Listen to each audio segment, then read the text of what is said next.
Well, hey everybody, it's Doug here, Dougmysticeye on Board Game Geek, bringing you a real treat of a playthrough and a new playthrough session.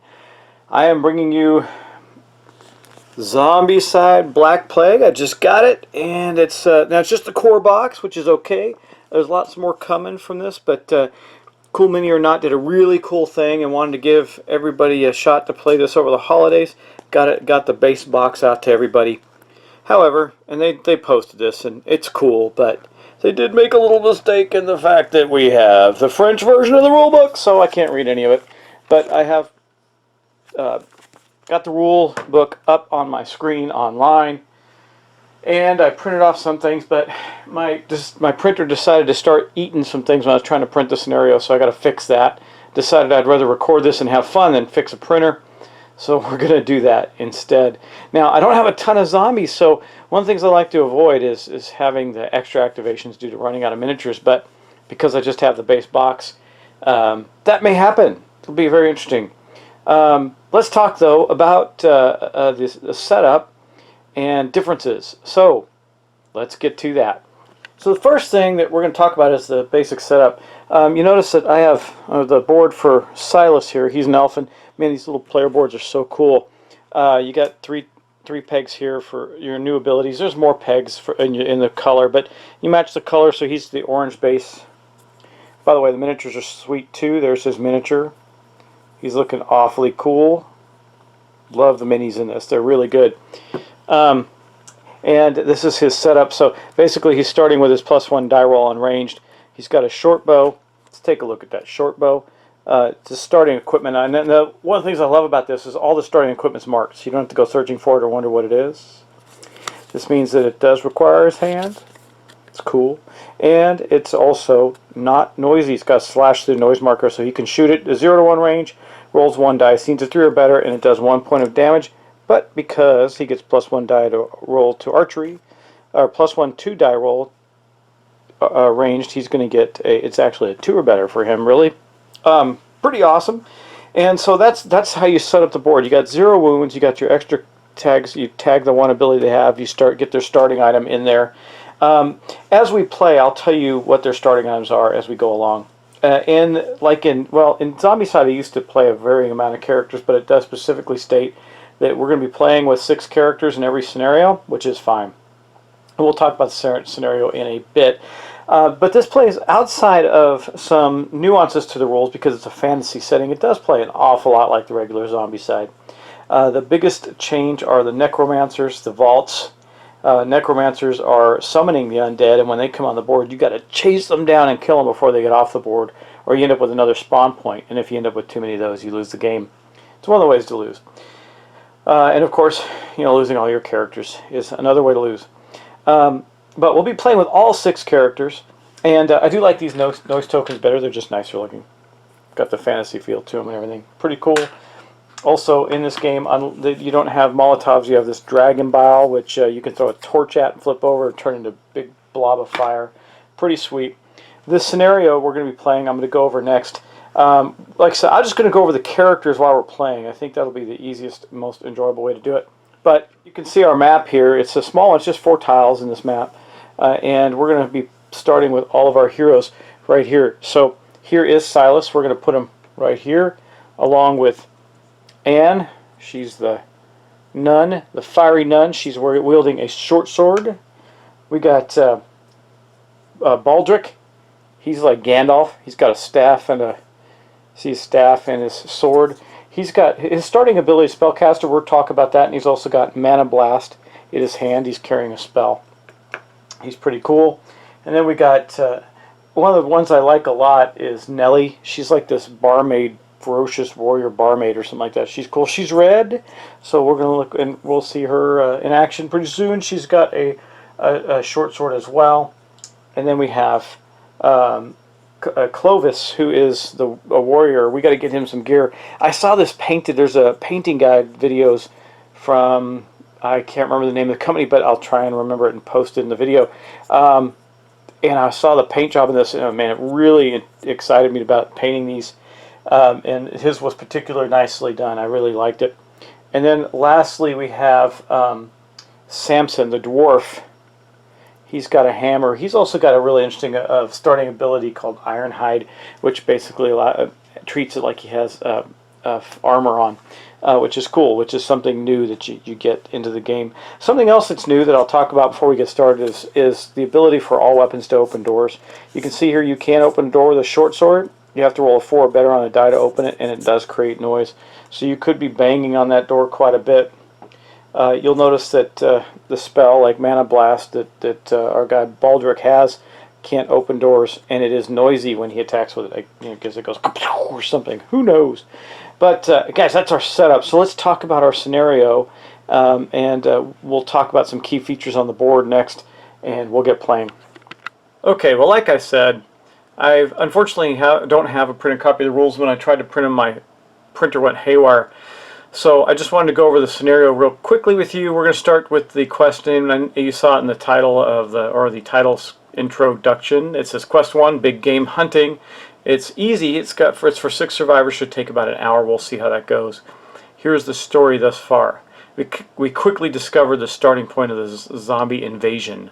Other survivors spotted a huge zombie wandering the streets, and some kind of sick wizard directing the horde to engulf us. It took us 2 days to pinpoint the Necromancer's location and understand the abomination can't be killed by any weapon at our disposal. Let's raid the Necromancer's laboratory and take them both out with a secret brew of our own, Dragonfire. Let the hunt begin. Pretty awesome, right? God, I'm so excited about this. This is awesome stuff. Objective. We're going to reach these objectives in any order to win the game. We got to slay the beast and its master. We're going to kill that abomination and one of the Necromancers. And again, you'll see how that plays out in the rules. If you are familiar with Zombicide, great. You will understand most of what's going on. If you're not, you can go back through my playthroughs, look at my playlists. I have done Zombicide several times. It will show you how to play in most of those. You can also go back to the first one where I do a walkthrough of how to play. In addition, you got lots of tutorials online, and Rodney Smith, Watch It Played, actually did one specifically to show the differences in this game, and Zombicide, he also did a Zombicide one. So plenty of opportunities for you to learn how to play. So we need to raid the laboratory and take all the objectives. Now you can see on the map there's a bunch of objectives. One of them is a different color. When we get to that one, we found the laboratory, and each of these objectives is worth 5 experience points, like in the normal game. So set up, put the blue objective, and here it is. Put the blue objective randomly amongst the red objectives face down. We've done that. Put a vault artifact randomly in each vault. I'll show you that when we go back to the table. We're looking for the laboratory. Each objective gives 5 experience points. Okay. Torch them. Finding the blue objectives marks the laboratory location. Immediately spawn a Necromancer in the zone. If a Necromancer is already on the board, spawn an Abomination instead. If both are already on the board, nothing happens, but you still gain experience. That's our scenario. We're going to be hunting down a Necromancer and his Abomination. So we definitely have to find a torch and some Dragon Bile to be able to kill the Abomination. Otherwise, we're in deep doo-doo. So, hey, have you seen Star Wars yet? I haven't. Don't tell me about it. No spoilers, please.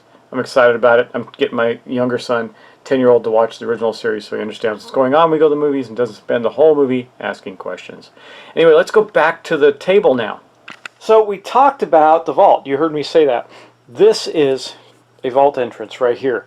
So if I get in here and flip that, get it open, which I can do, I can go to the vault that's over here. And in there is an item. I don't know what that item is. I randomized them. And that's what's in there. So if we get down in there, we get that item, we can pick it up, and it's going to be something fairly powerful. There are 2 vaults, and the cool thing about going down in the vault is it comes up at a different place. So in the case of this one, it comes up in the far corner of the map, way the heck up here, which is kind of neat. Okay, so like all Zombicide games, each character starts with 3 actions that they can take. Okay, and initially there's no zombies on the board. We'll get to do a little bit of movement before that happens, but as soon as we kick in a door, you know that we're going to be having some zombies spawn in there. And again, this is exactly like the regular Zombicide. So when we do kick in a door, we're going to populate it just like we would normally, and that's how things work. Woohoo! Can't wait, guys. It's going to be a lot of fun. And I realized I am missing one of the objectives. I wonder where it went. I'll figure that out and get it on the board. I was missing an objective, so I reshuffled them and just moved them around. Now we're good. We're good. Okay, we're going to start our game with, I think, let me find the first player marker here. I'm probably going to get, if I was smart, I'd take a moment to get my big giant skull token out from my other Zombicide game. But we'll use the one that comes with this one. Here it is. Okay, start player marker is is going to be Silas the elf. We're going to look at his character and take his turn. Okay, like always, I'm going to put the character up on the screen that we're playing so we don't have to constantly be on this board, which is okay. I'll probably take a snapshot of the board so you can see that, and that would be the best way to do it. But he does have his bow. Again, we ran over it, so I'm not going to go over it too much. His first starting skill is a +1 dice to range. He's got no experience. So let's go to the table, start taking his actions. Remember, he gets 3 actions. He can't enter any of the locations with his bow, so I'm thinking maybe we don't start with him. I'm going to start with somebody else. Yeah, somebody else. Okay, let's swap it out. I'm going to start with somebody else. That would make more sense. Someone who can actually open a door. So you know what I love about these things, these stands? I can move them around, guys. So I'm always going to be able to focus on the player we have because I can just move their player board right in front of my camera here. So we're going to start with Samson, and I'm going to tell you why, because he's got a good weapon for opening doors. And he's also tough. He's got the Ironhide ability, which gives him some armor, so if we get a bad spawn in a building, he'll be able to deal with it. His hammer also does 2 damage, so if we run into a fatty, remember fatties require 2 damage in a single blow to kill, then we'll be able to take him out. So we're going to start with him. Something else different between this and Zombicide is you get 3 wounds, not 2, so by the time you hit the 3rd wound you die, but there's no zombivores or anything like that in this game. Let's go to the board, and we're going to get Samson, our yellow-based player, moving. Okay, here we are with Samson. He's right here. I think he is going to get bold. He's going to go right back here first, and he's going to try and open that door. Okay, that door, remember, he's using his hammer. Now, which is going to give him only 1 die. He's got to roll a 4 or better to knock that door open. So he goes up, and that's his first action. For his second action, he's going to smack the door. Got the abomination cheering us on over here. Okay, let's see if Samson can knock that door in. A 4, he does it in 1 bash, but it does get noisy for him. So let's go back to the board. Booyah! So Samson is over here. He smashes this door in. Blam! It is open, but it causes a whole bunch of noise for us. We're going to put a noise token right there. Now, he is also noisy, so we have basically that spot right there has 2 noise in it right now. Don't know that it's going to matter very much, but the next thing we have to do is spawn some zombies. Man, I sure hope I shuffled this well. Let's draw our first card and see what it is. Booyah! What is it? A double spawn. Right off the bat, guys. This is a new card, so let me share this with you. It says, don't spawn any zombies here. Spawn 2 zombies cards on the next zone. So we're going to discard this. Thankfully, it's out of the picture already, and then we're going to go to the other 2 zones. Man, I can't believe that's how we started this session with a big double spawn card. Oh, wow. So with them's the breaks. Let's see what we get. Oh, and next up we get a fatty. Awesome. So we're going to put a fatty here. Remember, we're going to spawn 2 times. Here's how it works. So double spawn. We're going to spawn in the next 2 zones. So don't spawn zombies here. Spawn 2 zombie cards on the next zone. So that's what we're doing. So we're going to draw 1 more here. That doesn't mean on all the zones, just on this one. And nothing. So that wasn't terrible for us. And by the way, I like the art on these new cards. It feels more fantastic, fantasy-like. So these 2 go there. I got to get us a fatty. Let's find a fatty for our... There he is. There's the fatty. I gotta go look. I don't think the fatties spawn with other guys. I think just the Necromancers do now. But let's see if you can get a good pick close-up of him. See if we can get him all nice and clear. There he is in all his glory, holding his guts in. Pretty neat. He's dressed in nice medieval garb there. He appears right here. We got lucky, and there was only 1. Nope. Fatty's just Do you know, it's interesting. I just realized we were spawning. I think this fatty would have been in the other room. I don't know, man. How does that work? I gotta look that up. I wonder how that double spawn point works in a building. I'm sure it's in the rules. I'm gonna look it up real quick. I'll be right back. Yeah. So what happened here was kind of interesting. Basically, we just end up with a fatty in there. Good news is Samson's the one that can take care of him. You can see his hammer does 2 points of damage, but that was his second action. So for his third action, he's going to move into here, and that will end his turn. Next up, we're going to have, I believe we're going to have Anne. Yes, we are. Okay, here's Anne. She's a nun. Yes, she is. She's got the ability of bloodlust melee right off the bat. I'm going to tell you what that does. I'm going to look it up real quick. Let's see. Bloodlust melee. Spend one action with the survivor. He, or she in this case, moves up to 2 zones to a zone containing at least 1 zombie. He then gains 1 free melee action to use immediately. That's pretty good. That gets me a lot of stuff going on in one action. We don't have that opportunity because she can't really just kill anything at this point, but she does have that short sword, so I think she's going to go in a different direction. We got to make some moves before a lot of zombies are on the board. Okay, so here she is. Get her figure out so you can see it up close. Oh, sorry, I dropped her. That's our nun. She having none of this. Okay, there she is. Awesome, right? Okay, she's going to spend her first action moving there. Then she's going to take her second action, try and knock that door down. Again, she has a short sword, so she needs a 4 better. Okay, let's roll that die. See, we get a 6. Man, I'm rolling really well right now. Unfortunately, it's just for opening doors. Okay, so we pop that door open, get a noise marker there, and we're going to spawn ourselves some zombies. Okay, here's the deck. Boom. Let's see what we get. We get 1 walker. I'm not going to complain at all about that. So we get a walker in there in that space right here.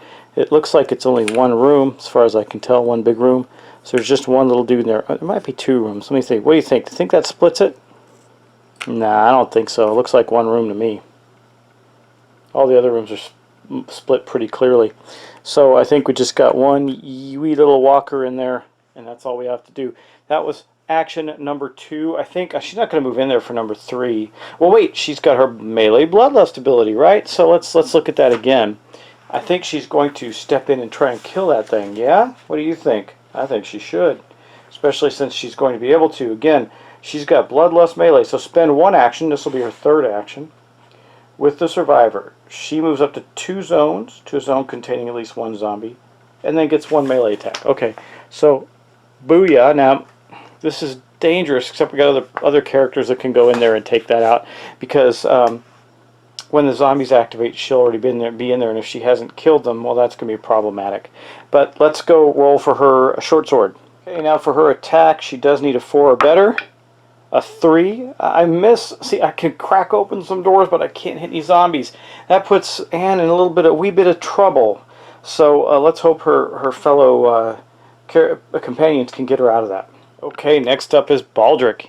He's a wizard, so his ability is spellcaster, and what that means is that he. I read this before. I'm gonna have to refresh my memory. I did read through the rules on this. Now, I'm telling you right now, even though I'm very familiar with Zombicide, it's the first time I'm playing Black Plague. So I'm going to have to check some things and double check myself a couple times. Spellcaster, the survivor has one extra free action. This action may only be used for a magical action or enchantment action. So we don't have any enchantments yet, but he does have his spell Mana Blast, which, here's the problem. If you miss, if you fire into a spot with another player with a ranged attack and you miss, you hit the other player. So I'm not thinking that Baldrick is going to shoot into this one. Now, line of sight rules. You can see 1 in or out of a building. So since this is 1 space, let me show you. Since this is 1 space here, and he's here, and he's got a range. That has a range of 1, so he can't. Yeah, he would have to move up here to fire a spell off into here. But because it's adjacent, he could. And he has line of sight from there. He can see all the way in here now. He just doesn't have a weapon that could go that far. So I'm thinking that he will perhaps join Samson. I mean, we got to send people a couple different ways. So we're going to move up a little bit. I don't know if it's wise to split up this early or not, but we're going to do it. Here he is. This is Baldrick, the wizard. He is going to go 1, 2, and I think he's going to open the vault door. That would make a lot. Well, you know what? No. For 3, he can't damage that. He can only do, his spell only does 1 point of damage, so he can't hurt the fatty. I'm going to think about that. Let me look at the rules for kicking open the vault. I think he's going to open the vault door. Okay, they're open just like standard doors, so I think Baldrick's going to have to... He can't open it with a spell, so he cannot open the vault door. What he can do in there, since he's in the room by himself, is search. So that's what he's going to do. Let's get out the deck and search for some stuff. Okay, there we have the deck out. He's going to search in that room. Let's see what he gets. He gets plenty of arrows. You may re-roll all ranged attacks. So this is something he's going to want to give to somebody else. Of course, they split up. Well, no, they haven't yet. Silas, the elf, is going to need this, so I think Silas is going to come their direction. For now, though, this goes in the inventory slot right here in his backpack. How cool is that? It just stands up right there. It's really neat. I love these things. All right, and that is going to end Baldrick's turn. Next up, we have Nelly. Now, she has a short sword, and her ability is she gets a free move action. So she gets to do a lot of things. I think since I'm kind of splitting the party 3 to 3, I'm going to send her with out with Anne the nun. So let's go to the board and get her moving. Besides, I want to clobber both those vaults as quickly as possible and get the cool items in there. Here is Nelly. This is her right there. She's like a crazy barmaid with a sword. She's got beautiful flowing hair. Guys, I mean, these miniatures are really nicely done. I really need to paint them because they're kind of dark, and I think, man, they look fantastic all painted. Anyway, let's go to where she's going to move to. Okay, so Nelly's going to go 1, 2. Now remember, she's got a free movement action, so she's still got 2 actions. She's going to use them to try and kill that zombie take that zombie out with a short sword. Now, if she can do it in 1 action, she can either search or break open the vault door. I'd probably do a search. But let's see what she gets. A 1, she failed in the first roll. Okay, she's going to try and take it out again. A 2, man, okay. Not cool, man, not cool. Okay, that is the end of her turn, so she missed. I don't want somebody taking damage on the first turn. That would be horrible and show that I have no skill with Zombicide, which is not true. I played it a bunch. Okay, that is going to end Nelly's turn, though, so let's move on. We're going to go to Clovis. Okay, here's Clovis. He has a short sword, too. He gets +1 die for melee. So I am definitely sending him in to help the 2 ladies as well, because that'll give him 2 shots with 2 dice. I think it's important because I don't want anybody taking damage this turn. So here is Clovis. He's going to go 1, 2, and he's still got 1 action, so he's going to get to make 1 action with 2 dice. I hope he gets it. If he doesn't, we're in a spot of trouble. Okay, he gets 2 dice, he needs a 4 better. A 5, finally he made it. Okay, boom. So he killed this little zombie, and by the way, these zombies are different too. They're dressed with medieval garb, like this guy's got a medieval belt, little tunic on. It's pretty neat. Again, need to be painted. Definitely need to be painted. Okay, now let's go to his player board, though, because here's the cool factor. He gets 1 experience point, so we're going to adjust his board up 1. It just clicks like this. Boom. There. We got 1 experience point for Clovis. He is done in the zombie, but that was all of his actions. Okay, and then last we have Silas. Okay, here's Silas. He gets +1 dice to ranged rolls, so that's pretty good. And he's got the short bow. So what he's going to do is he's going to move. And like I said, he's going to move into here. So he goes 1, 2. He can't kill that thing. And so for his 3rd action, he's going to trade with Baldrick and get this plenty of arrows. It says you may reroll all ranged attacks once with weapons with the arrows keyword. Okay, that short bow does have that, as you can see. The new results take the place of the previous ones. So this is going to go in his backpack. Oh yeah, okay, there we go. He's got it in his backpack and it's ready to go, and he is the last player. So that's going to wrap up all the player actions. You know what that means, right? Zombie movement. I don't know if you know what that means or not. It depends on if you know Zombicide, right? I got to tell you, I love the fantasy theme. I like fantasy games more than I like modern type games, so this is more interesting to me. This fatty will move into the group there. He can't attack. He's only got 1 activation. So he is in there with them, and the three of them are going to have to take him down, and that's important. But that's it, though. So the next thing we're going to do is do some spawning. And we're first going to spawn way up there at the top. Okay, here is the spawn deck. So let's see what we get up here. We're going to get a walker. Okay, well, we'll just put this nice little walker we just killed back out on the board, even though I do want to show you those sculpts. We'll get there. We'll get there. I promise. You know this game. There's going to be lots of walkers out there on the board. So let's go to the next spawn point. Now there are 3 active spawn points in this mission, unless we get a Necromancer. Oh my god. I did not do that on purpose. I did not know that was a Necromancer. Okay. Spawn a Necromancer with its Necromancer spawn zone. All Necromancers already on the board gain an extra activation. Well, there isn't one on the board, so we do spawn one. You know, I want to look at the rules in this. I don't think we actually, even though we spawned one specifically in the scenario, I don't think that we spawn. I don't think we don't spawn one now. Is that right? Well, there he is. Okay. All right. So there are rules for the Necromancer. Since I can't have the rules handy in front of me, I'm going to go. I have a player aid. Maybe it'll help me understand.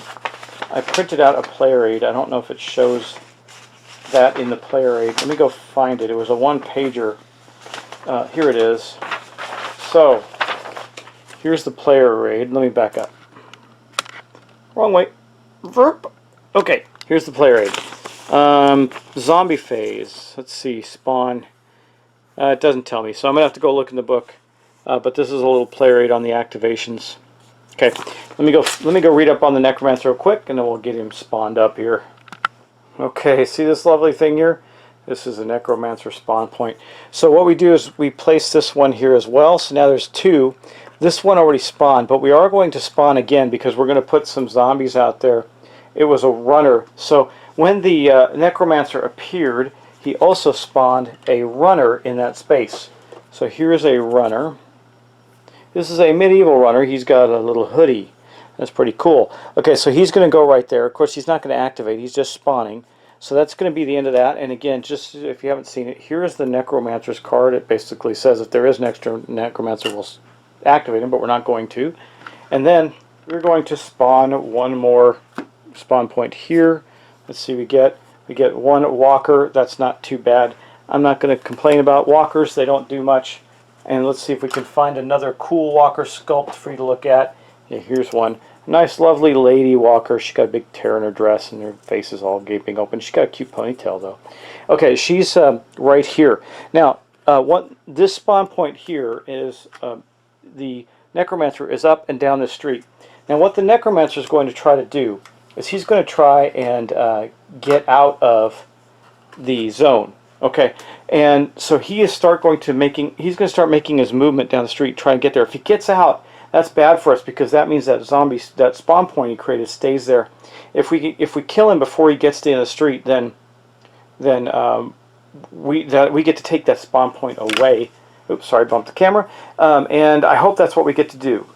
Yeah, we'll see. Okay, anyway, that is going to be the end of it. So we're going to clean up, and by that I mean we're going to remove these noise tokens here, and we are ready for next round. These tiles, guys, I'm going to tell you, the tiles came in a really nice sealed package, but they're warping. So I'm going to have to put some books on them at some point in time, let them stabilize. They're just warped a little bit, and I think it's because they came fresh off the press. It's not a huge crisis. They still look beautiful. I mean, the detail on the tiles is fantastic. Anyway, that's our first round of crazy Zombicide Black Plague action. So I hope you liked it. I'm going to get this uploaded pretty quickly. Again, I've taken some nice snapshots of the player board, so I'll put them up as we're playing. And this will be a whole heck of a lot of fun to see how this rolls out. We've got to find that laboratory and kill the Necromancer and his abomination. So, but I wonder, in this scenario, if I kill this Necromancer, I think it counts. It says kill a Necromancer and kill an abomination. So I think we're going to be 50% there once we take care of this guy.